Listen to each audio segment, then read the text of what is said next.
అందరికీ నమస్కారం. మీడియా మిత్రులకు అదేవిధంగా తెలంగాణ ప్రజలందరికీ కూడా హృదయపూర్వకంగా నమస్కారాలు.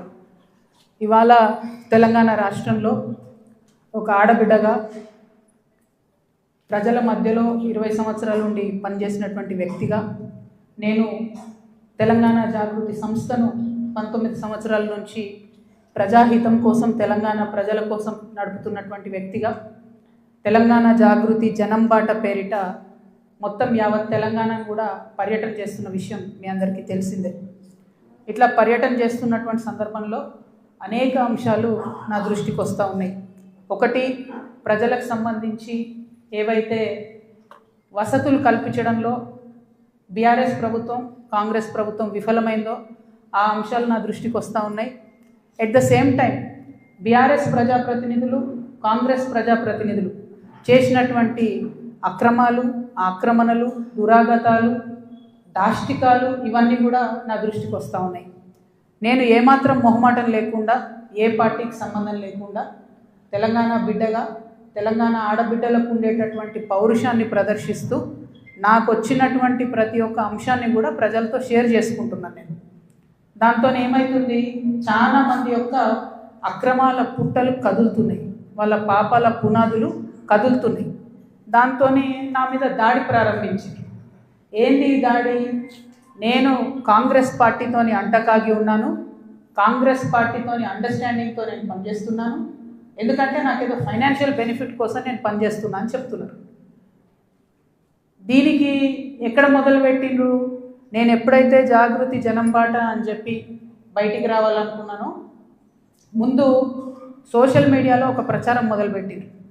నా భర్త గౌరవనీయులు అనిల్ కుమార్ గారి ఫోటోను చూపిస్తూ దాంట్లో ఏవి రెడ్డి గారు అనేటటువంటి వ్యాపారవేత్త నా భర్త కలిసి ఏదో ల్యాండ్ లావాదేవీలు చేశారు, ఆ ల్యాండ్ లావాదేవీ వల్ల నాకేదో పెద్ద ఎత్తున ఫైనాన్షియల్ బెనిఫిట్ అయింది, అట్లా నాకు కాంగ్రెస్ పార్టీకి అవినాభావ సంబంధం ఉంది అనేటటువంటి అంశాన్ని ప్రజల మధ్య ప్రమోట్ చేసే ప్రయత్నం చేస్తున్నారు. ఈ వెకిలి ప్రయత్నాలు చేస్తున్నటువంటి గుంటనక్కలందరూ కూడా నేను చెప్తా ఉన్నా, నేను ఇంకా మీ చిట్టా విప్పడం ప్రారంభించలేదు, ఓన్లీ టాస్ వేసిన అంతే. ఆ టాస్కే ఇంత భయపడితే ఎట్లా మీరు? ముంగటి ఇంకా టెస్ట్ మ్యాచ్ ఉంది, మామూలుగా అనుకుంటారే ఇది కథ. జస్ట్ టాసే, ఇప్పటికే గెలిచినాం ఆల్రెడీ మేము జాగ్రత్తలు, ఎందుకు భయపడుతున్నారు మీరు ఇంతగా? ఏమన్నాడు నా భర్త? మీరు అధికారంలో ఉన్న 10 ఏళ్ళలో వెళ్ళాడని వచ్చి మిమ్మల్ని ఒక పని అడిగినామా మేము? ఎక్కడన్నా ఎప్పుడన్నా ఒక ఫేవర్ అడిగినామా మిమ్మల్ని? ఒక్క విషయంలో అన్నా అవుట్ ఆఫ్ ద వే పోయి ఏ ఒక్క మంత్రితోని కానీ కేసీఆర్ గారితో కానీ కేటీఆర్ గారితో కానీ హరీష్ రావు గారితో కానీ నా భర్త కానీ నేను కానీ ఏమన్నా ఫేవర్ తీసుకుని ఉంటే చెప్పండి, దమ్ముంటే చెప్పండి. ఊరుకుంటుంటే తమాషాలు చేస్తున్నారు. మీరు వెకిలి ప్రయత్నాలు మానుకోండి. నేను మీ మీద చేసినటువంటి ఆరోపణలకు మీకు దమ్ముంటే సిగ్గుంటే ప్రజాస్వామ్యంలో ప్రజల మధ్యలో ఉండాలనుకుంటే జవాబు చెప్పండి. అంతేగాని నా మీద మొరిగేటటువంటి వాళ్ళందరినీ వదిలిపెట్టి ఏది పడుతుంది మాట్లాడితే నేను చూస్తూ ఊరుకుంటాను అనుకోవద్దు. నేనేం తప్పు చేయలేదు. బీఆర్ఎస్ ఉన్నటువంటి అధికారంలో ఉన్నటువంటి 10 సంవత్సరాలలో ప్రభుత్వం నుండి నేను ₹1 కూడా లాభం పొందలేదు. మీరు చేసినటువంటి అక్రమాలన్నీ నా మీద ఆపాదిద్దామని చూసుకుంటే నేను ఊరుకునే వ్యక్తిని కాదు. నీతి నిజాయితీ నా వైపు ఉంది కాబట్టి నేను ఇలా ధైర్యంగా కుండబద్దలు కొట్టినట్టు ఎక్కడికి పోయినా మాట్లాడుతున్నా. నాకు ఎవరితో అండర్స్టాండింగ్ లేదు, ఎవరితో వ్యాపారం లేదు. నా భర్త ఎప్పుడైతే టీఆర్ఎస్ అధికారంలోకి వచ్చిందో నేను నా భర్త ఒకటే విషయం అనుకున్నాం. అమెరికా నుండి 2004లో మేము వస్తే నేను ఉద్యమంలో ఉన్నా, ఆయన వ్యాపారంలో ఉన్నాడు. ఇల్లు గడవాలి కదా, మీ లెక్క మంది మీద వాడు దోసుకోలే. నేను ఎప్పుడు మీ లెక్క నేను ఎవరిని వాడి వసూలు చేసుకొని ఉద్యమాలు నడపలేను. సమయం సందర్భం వచ్చినప్పుడు నా నగలు కుదబెట్టి బతుకమ్మ చేసిన నేను. అందుకే ఇంత పౌరుషం నాకు. ఉద్యమంలో మీరు ఎవరెవరి దగ్గర దోసుకున్నారు, ఏ స్టూడియోల దగ్గర పోయి ధర్నాలు చేసి వాళ్ళతో కాంప్రమైజ్ అయిండు, అన్నీ తెలుసు సంగతులు. చెప్పలేదు, ఎందుకంటే సిగ్గుపోతుంది తెలంగాణ వాళ్ళదని. నవ్వేటోళ్ళ ముందట జారిపడొద్దు అన్నారు కాబట్టి చెప్పలేదు. మీరు ఊరికే తమాషాలు చేసి నాతో పెట్టుకుంటే మాత్రం మామూలు చిట్టా లేదు నా దగ్గర. ఇవాళ నేను ఫస్ట్ టీ న్యూస్కి లీగల్ నోటీస్ పంపిస్తా ఉన్నా. నా భర్త పేరు పెట్టి కృష్ణారావు అనేటటువంటి ఎమ్మెల్యే గారు ఏదైతే ప్రెస్ మీట్ పెట్టినరో, మీరేమన్నా ఆల్తు ఫాల్తు social media channel T news అంటే శాటిలైట్ ఛానల్, మీరు ఒక పార్టీని రిప్రజెంట్ చేసే ఛానల్, కనీసం వెరిఫై చేసుకోరా? ఏది పడితే అది వేసేసుడేనా? వేరే వాళ్ళది వేస్తే వాళ్ళు ఊరుకున్నారేమో, నేను ఊరుకునేదాన్ని కాదు, ముందే చెప్తున్నాను. టీ న్యూస్కి లీగల్ నోటీస్ ఇస్తున్నాం. 1 వీక్లో పబ్లిక్ అపాలజీ చెప్పాలి బిడ్డ, పబ్లిక్ అపాలజీ. కోర్టుకి ఈడుస్తాం ఏమనుకుంటున్నారు. తర్వాత ఏలేటి మహేశ్వర్ రెడ్డి గారు, వీరికి కూడా నోటీస్ ఇస్తున్నాం, లీగల్ నోటీసు. 1 వీక్లో మీరు కూడా తప్పుడు సమాచారాన్ని ప్రజలకు ఇచ్చినందుకు నా భర్త గారికి, నా యొక్క పరపతిని దెబ్బతీసే ప్రయత్నం చేసినందుకు నాకు పబ్లిక్ అపాలజీ చెప్పాలని మహేశ్వర్ రెడ్డి గారిని డిమాండ్ చేస్తూ ఉన్నాను. అట్లానే మాధవర్ కృష్ణారావు గారిని మీరు కూడా 1 వీక్ లోపల అపాలజీ చెప్పాలి, లేకపోతే కోర్టుకి ఈడుస్తాం, కోర్టు నుండి క్షమాపణ చెప్పిస్తాం. ఇది నాకు సంబంధం లేని వ్యక్తులు. నేను జాగృతి జనంబాట కార్యక్రమంలో పోతా ఉంటే సడన్గా సోషల్ మీడియాలో ప్రచారం ప్రారంభమవుతుంది. వెంటనే ఏలేటి మహేశ్వర్ రెడ్డి గారు బీజేపీ ఫ్లోర్ లీడర్, ఆయనకి ఏం పనో నాకు అర్థం కాదు, ఆయనకు నాతోనేముందో అర్థం కాదు, నన్నంటే పొలిటికల్గా ఆయనకి ఏం లాభం వస్తుందో నాకు అర్థం కాదు. ఆయన బయటకు వచ్చి సీరియస్గా ప్రెస్ మీట్ పెట్టిండు. ఓకే, ఏం పెడతాడు ప్రెస్ మీటు? ఒక ఫోటో ఉన్న కాపీ తీసుకొని నా భర్తది, దాంట్లో ఏవి రెడ్డి గారి పేరు ఉంది, అది చూపించుకుంటే ఇగో వీళ్ళకి వ్యాపారాలు ఉన్నాయని చెప్తుంటాడు. అసలు ఆయనకి ఏం సంబంధం? అది ఉన్న పొలిటికల్ ఇష్యూవా? ఎందుకు మాట్లాడిండు? ఓకే, అంటే దీని వెనుక ఉన్న స్ట్రాటజీ చేసేసి తెలంగాణ ప్రజలు అర్థం చేసుకోవాలి. హరీష్ రావు గారు, బీఆర్ఎస్ పార్టీ ఏదైతే నా మీద దుష్ప్రచారం చేయాలనుకుంటున్నారో అది ఏలేటి మహేశ్వర్ రెడ్డి గారి నోటి నుండి వస్తుంది, బీఆర్ఎస్ పేడ్ సోషల్ మీడియా నోటి నుండి వస్తుంది, ఆ తర్వాత కృష్ణారావు గారు లాంటి ఎమ్మెల్యేల నోటి నుండి వస్తుంది. అంటే వీళ్ళందరూ ఒక స్ట్రాటజికల్గా ఏంటంటే, ఆడపిల్ల బయట తిరుగుతుంది, ఈమెకు అన్ని విషయాలు అర్థమవుతున్నాయి, ప్రజలు వచ్చి చెప్పుకుంటున్నారు, బాధితులు వచ్చి చెప్పుకుంటున్నారు, ఈమె ఇంకా చెప్తే భయం అవుతుంది, మాకు ఇబ్బంది అవుతుంది అని చెప్తున్నారు. నేను మీలాగా పారిపోయే పిరికిపందని కాదు. మీరు ఏదైతే నా భర్త ఫోటో చూపించి మాట్లాడుతున్నారో ఆ ల్యాండ్కి సంబంధించి ప్రతి ఒక్క విషయాన్ని ఇవాళ నేను తీసుకొని వచ్చిన. ఇవాళ నేను ఎట్లా ట్రాన్స్పరెంట్గా క్లారిటీ ఇస్తున్నానో, నేను చేసే ఆరోపణల మీద మీరు కూడా అట్లనే క్లారిటీ ఇవ్వాలని చెప్పి నేను డిమాండ్ చేస్తూ ఉన్నాను. ముందుగా మీరు ఏదైతే కాపీ చూపిస్తున్నారో మా హస్బెండ్ది, ఏవి రెడ్డి గారిది ఉన్నటువంటిది, అది 2 సర్వే నంబర్లకు సంబంధించినటువంటి ల్యాండ్.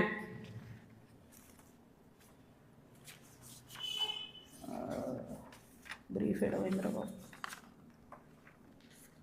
ఇది అదేంటంటే 2010/2, 2010/3 అనేటటువంటి భూమి.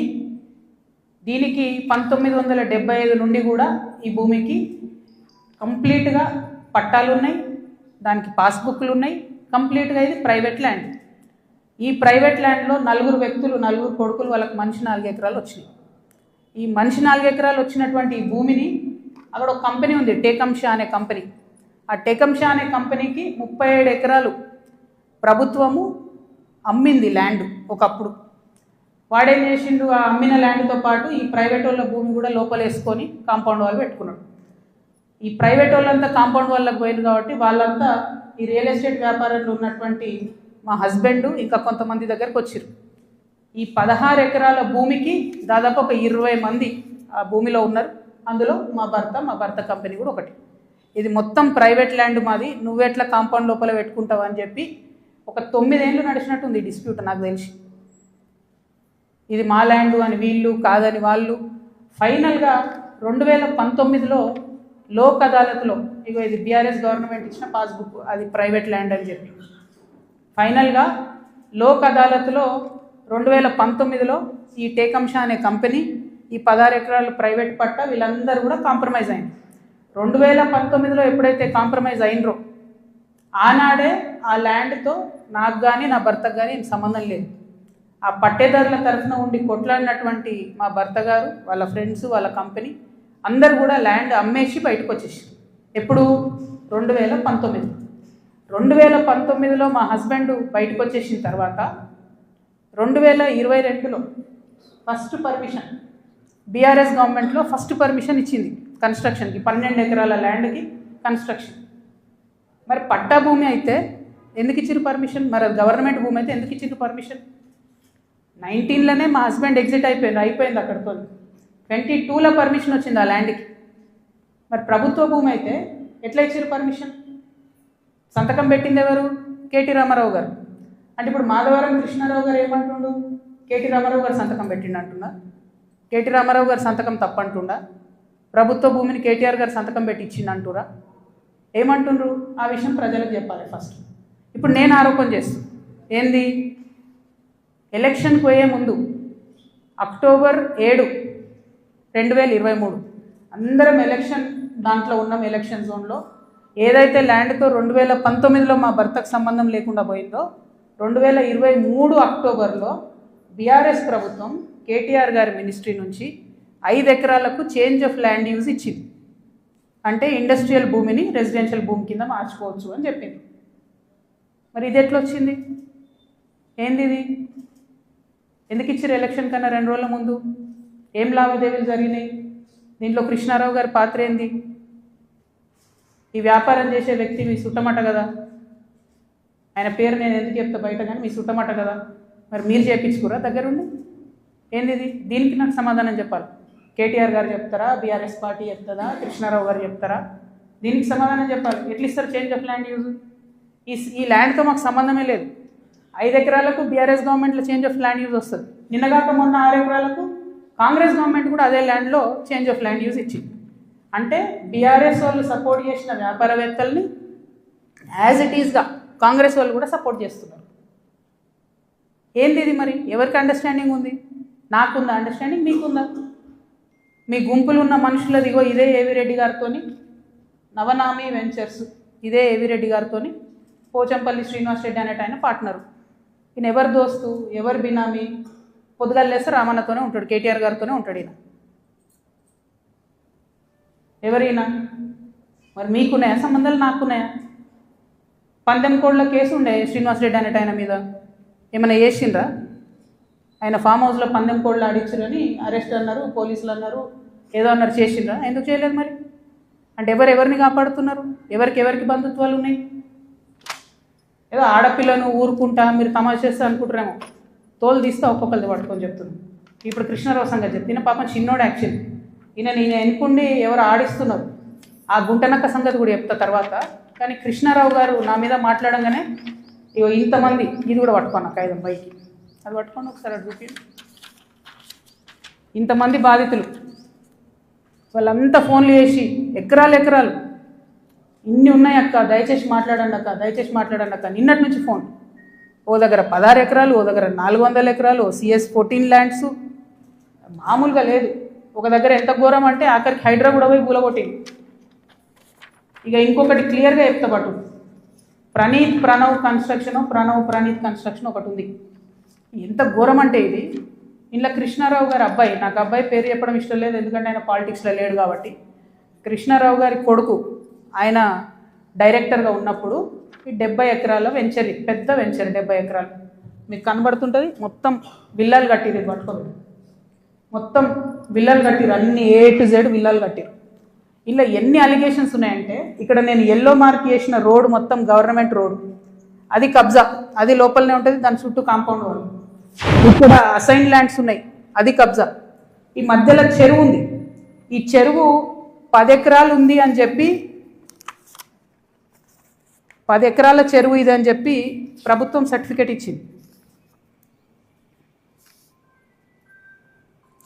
2021లో ఇది అఫీషియల్గా రెరాకి ఇచ్చిన డాక్యుమెంట్. నేను మీలాగా ఆగమాగం ఎడ్డెడ్డి మాట్లాడా, దొంగ డాక్యుమెంట్లు చూసి అసలే మాట్లాడా. 2021లో మీ కంపెనీ నుండి మీరు రెరాకి ఇచ్చిన దాంట్లో మా వెంచర్ మధ్యలో ఉన్నటువంటి చెరువు 10 ఎకరాలని మీరు చెప్పారు. అయిపోయిందా? అదే మళ్ళీ 2021లో 2024 వచ్చే వరకు ఏమవుతుందంటే ఆ చెరువు 6 ఎకరాలకు వస్తుంది. అంటే 4 ఎకరాలు ఎవరు మింగిన మధ్యలో? ఇది 6 ఎకరాలని మళ్ళీ అఫీషియల్గా ఇరిగేషన్ డిపార్ట్మెంట్ ఇచ్చింది. ఇప్పుడు ఇంకా ఘోరం ఏంటంటే, ఈ మొత్తం 71 ఎకరాల ఈ సామ్రాజ్యంలో చుట్టూ కాంపౌండ్ వాల్ కట్టింది. అంటే ఈ చెరువు యాక్సెస్ ఓన్లీ ఆ విల్లా వాళ్ళకు ఉంటుంది. యాక్చువల్లీ అది ఊరిది చెరువు. అంటే మీ అయ్యా జాగిరా, చెరువు లోపలేసుకొని చుట్టూ కాంపౌండ్ వాల్ పట్టుకుంటే ఆ ఊరు వాళ్ళు వాడుకోవద్దా చెరువును?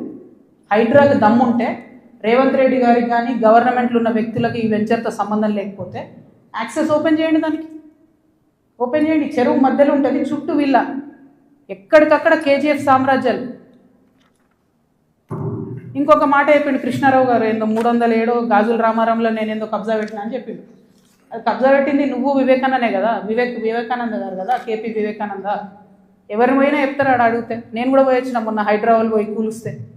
CS14లో ఎట్లయితే నువ్వు చిన్న చిన్న పేద బిడ్డలని 80 గజాలు 100 గజాలకు ల్యాండ్ అమ్ముతున్నావో, దొంగ రిజిస్ట్రేషన్స్ ఆ కాగితాలు సృష్టించి, అట్లనే గాజుల రామారంలో కూడా అదే చేస్తున్నారు. 80 గజాలు 100 గజాలు పాపం వాళ్ళు కష్టపడి సంపాదించుకున్న డబ్బుతోని మీరు అమ్ముతున్నారు, దగ్గర ఉండవి మీరు అట్లా సెటిల్మెంట్స్ చేస్తున్నారు. ఇప్పుడు ఏమవుతుంది, సడన్గా హైడ్రాన్ మేము మాసంతోళ్ళం తిట్టగానే పోయి ఆడ పేదవాళ్ళ గుడిసెలు కూడా కొడతారు.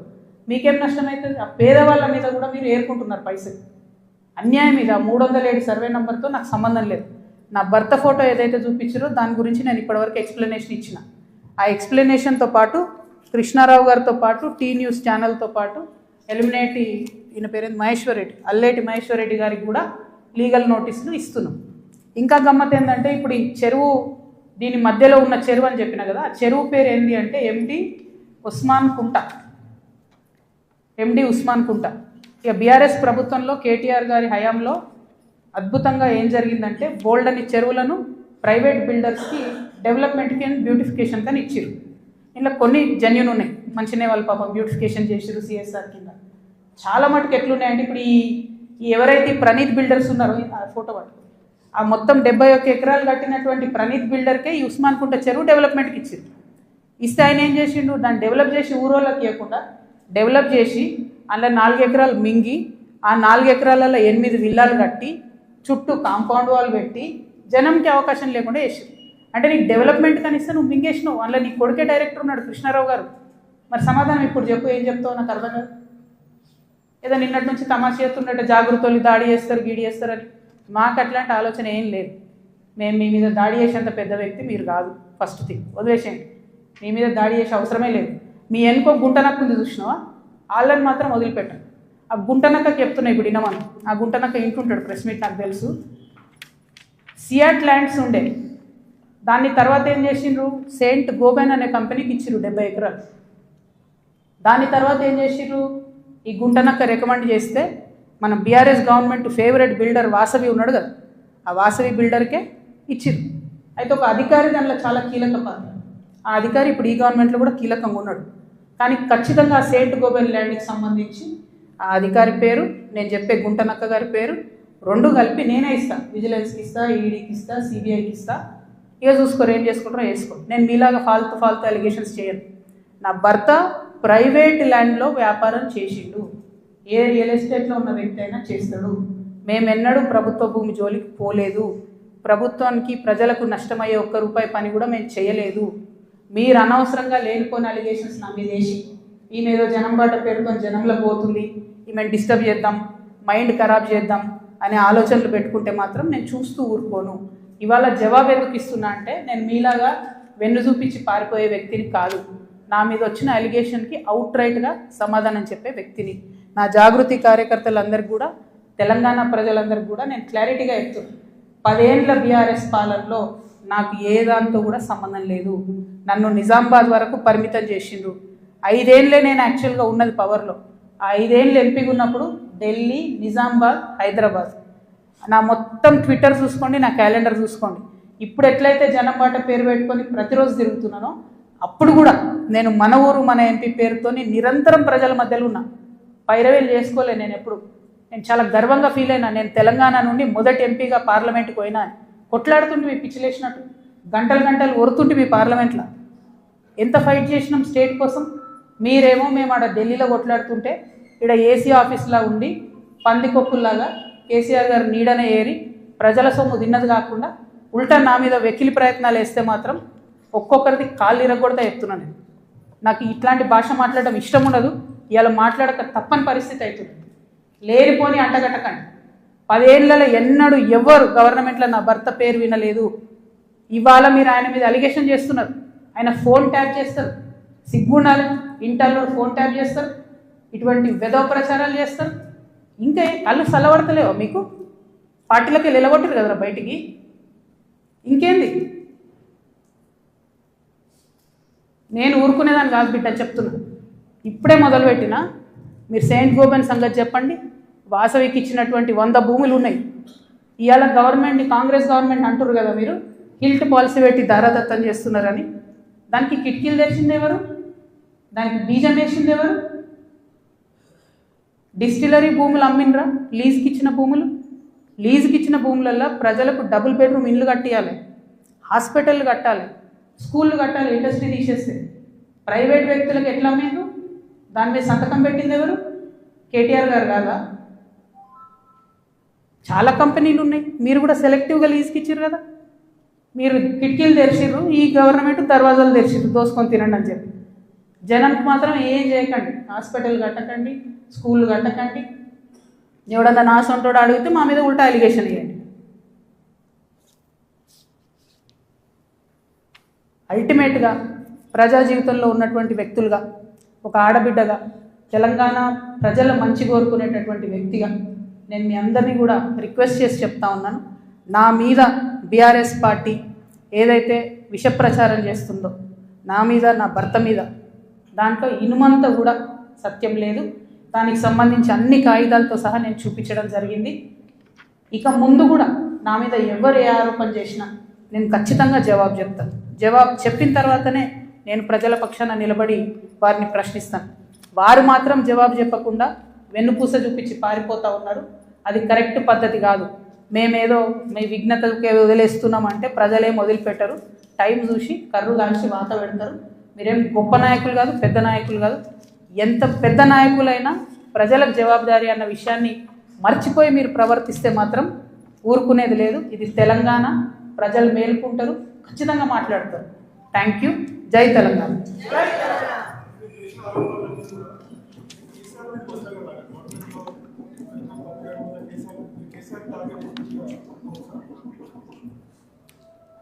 చూడు బ్రదర్, చాలా మిస్టేక్స్ జరిగినాయి బీఆర్ఎస్ గవర్నమెంట్లో. ఆ విషయాలన్నీ ఇప్పుడు నేను జనంబాటలో తిరుగుతుంటే ప్రజలు వచ్చి నాకు చెప్పేటటువంటి దాంతో, వాళ్ళు ఇస్తున్నటువంటి విజ్ఞప్తులతోనే అర్థమవుతుంది.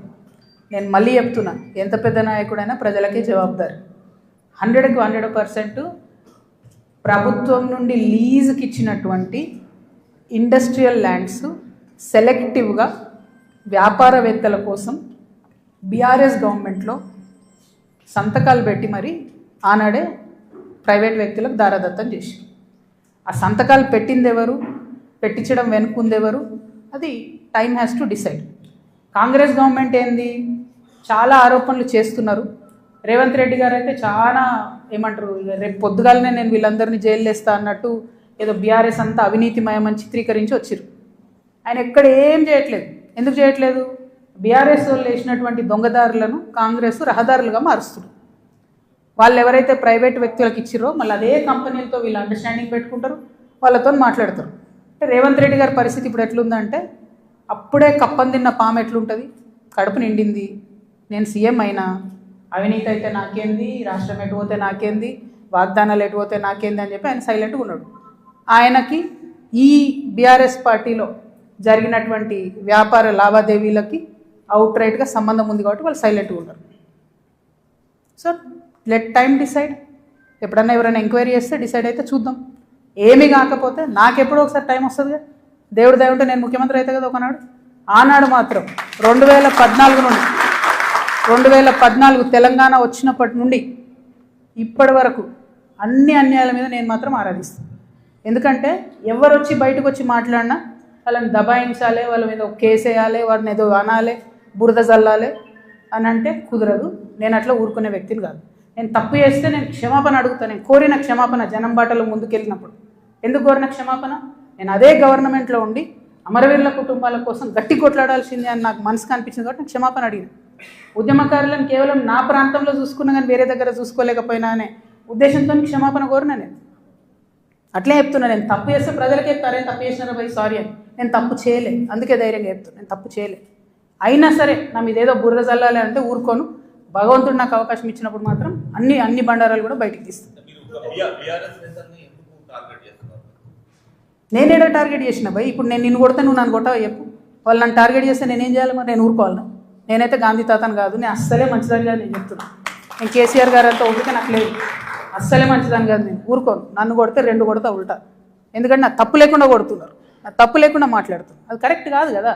ఏం రోగం చెప్పు, నేను ఏమంటున్నా? నేను జనంలో పోతున్నా, పిచ్చి లేచినట్టు పొద్దు నుండి రాత్రి వరకు ఎందుకు తిరుగుతున్నా నేను? ఐ వాంట్ టు అండర్స్టాండ్ ఏం జరిగింది. 10 ఏళ్ళు బీఆర్ఎస్లో, 2 ఏళ్ళు కాంగ్రెస్లో, ఏం జరగలే. నిన్న పోయినాం, ఆ నల్ల నీళ్ళు అది ఎంత బాధ అనిపించింది చూస్తే. ట్యాప్లో డ్రైనేజ్ వాటర్ వస్తాయని ఇప్పటికి కూడా హైదరాబాద్ మహానగరంలో. ఇంకా అంత అందమైన నగరానికి కేటీఆర్ గారు నేను ఇట్లా చేసినా అని, ఇప్పుడు రేవంత్ రెడ్డి గారు గ్లోబల్ సమిట్ పెట్టి నేను ఇట్లా చేసినా అని ఏం లాభం చెప్పు? ఆడబిడ్డలకు ఒక డెలివరీ హాస్పిటల్ ఉండదు, నల్లలో మోరు నీళ్ళు వస్తాయి, ఇదో మహానగరం, దీనికి సంతోషపడాలి. ఎవరొకరు అడగాలి కదా. అడిగితే కేసులు, అడిగితే లొల్లి, ఇంతే. ఏం భయపడేదాన్ని కాదు నేను, ముందుకే పోతా, వెనకకైతే పోయేది లేదు. వస్తే లొల్లు ఎందుకుంటుండేనే, వస్తే లొల్లు ఎందుకుంటుండే? 5 ఏళ్ళు నన్ను ఓడగొట్టి ఇంట్లోనే కూర్చోబెట్టిరు కదా. వద్దంటే బలవంతంగా ఎమ్మెల్సీ ఇచ్చిర్రు. నేను అప్పటికి కూడా అడిగిన, నాకు ఎంపీ క్యాండిడేట్గా నన్ను డిక్లేర్ చేయండి, నేను ప్రజల మధ్యలో ఎక్కడైతే ఓడిపోయినా అక్కడే ప్రజల ప్రేమను గెలుచుకుంటా అని చెప్పిన. అవకాశం ఇవ్వలే నాకు, తిరగనీయలే. మా కాన్స్టిట్యున్సీలో కూడా ప్రతి ఎమ్మెల్యేను ఎవరో ఒకరు మేనేజ్ చేసుడు, వాళ్ళు నాకు ఎక్కడికక్కడ కాళ్ళలో కట్టెలు పెట్టుడు, కాన్స్టిట్యున్సీ నుంచి ఎవరైనా వచ్చి కలిస్తే బెదిరించుడు. నువ్వు ఎట్లా కలుస్తావు, అక్కతో నీకేం పని?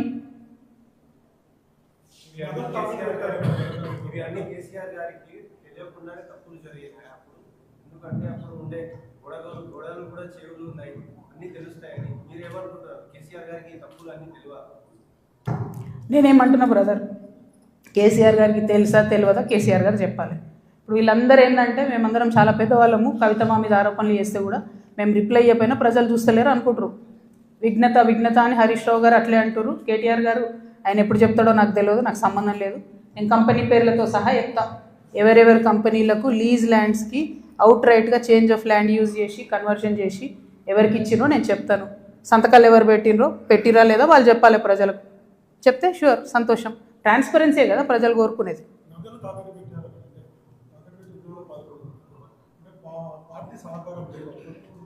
నాకు ఎప్పుడు లేదు భయ్ పార్టీ సహకారం. నేను ఎప్పుడైతే అమెరికా నుండి వచ్చినో అప్పటి నుండి ఇప్పటి వరకు కూడా నాకు పార్టీ సహకారం లేదు. దానిలో కొత్తగా చెప్పేది ఏం లేదు.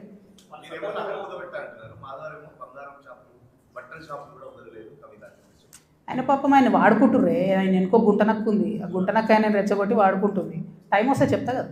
ఆ గుంటనక్క చెప్పినా కదా, ఏదైతే సెయింట్ గోబెన్ ల్యాండ్లో ఒక అధికారి ఇప్పుడు రెడీగా ఉన్నాడు చెప్పడానికి సిబిఐ దగ్గర, ఈడీ దగ్గర, అప్పుడు తెలుస్తుంది వాళ్ళకి. నేను ఒకటే క్లారిటీగా చెప్తున్నా, మీరు ఎంతోసేపు నన్నేదో చేద్దాం, ఆడపిల్ల కదా పాపం భయపెడితే బెదురుతుందేమో అనుకుంటారేమో. కుదరదు బాస్, కుదరదు.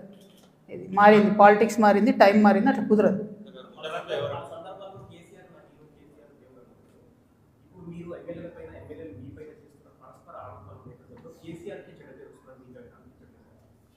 నేను ఒక మాట చెప్తాబ్బా, మనది ఎట్లాంటి భూమి? భగవంతుడు రామచంద్రుడి కోసం కనా కష్టాలు పడి పాపం గుడి కడతాడు రామదాస్ అంటే. ఆయన తీసుకుపోయి నిజాం జైలు వేస్తాడు. ఆ జైలు వేసిన టైంలో కూడా రక్షించడానికి రాకపోతే ఏమంటాడు రామదాస్? ఏమంటాడు? మనది ఎట్లాంటి భూమి? పోతన లాంటి గొప్ప కవి రాజు వచ్చి అంకితం ఏమంటే కూడా ఇయ్యడు. మనది ఎట్లాంటి భూమి? చాకలైలమ్మ లాంటి మామూలు మహిళ, నాలాగానే ఏం లేదు, ఎవరు సపోర్ట్ లేరు, నిలబడి గుత్ప పట్టుకొని కొట్లాడింది. నేను అంతే, ఆ స్పిరిట్ ఉంది, అదే వేస్తా. ఎవరేమనుకుంటారు ఏమనుకుంటారు నైసిటీస్ లేవు. ఎందుకంటే లైన్ వాళ్ళు దాటిరు, నేను దాటలేదు. ఏది పడితే అది మాట్లాడుతూ ఊరుకుంటా. ఏమన్నాడే నా భర్త, మీరు ఎప్పుడన్నా విన్నారా? అధికారంలో ఉన్న 10 ఏళ్ళు మీరంతా కూడా రిపోర్టర్లే కదా, ఎప్పుడన్నా విన్నారా? ఆయన పేరు విన్నారా? ఏదైనా పైరవీలు విన్నారా? ఏం లేకుండా అది అన్యాయం కదా, టూ మచ్. ఊరుకోం ఇంకా, మస్తు అయిపోయింది. Thank you. జై తెలంగాణ.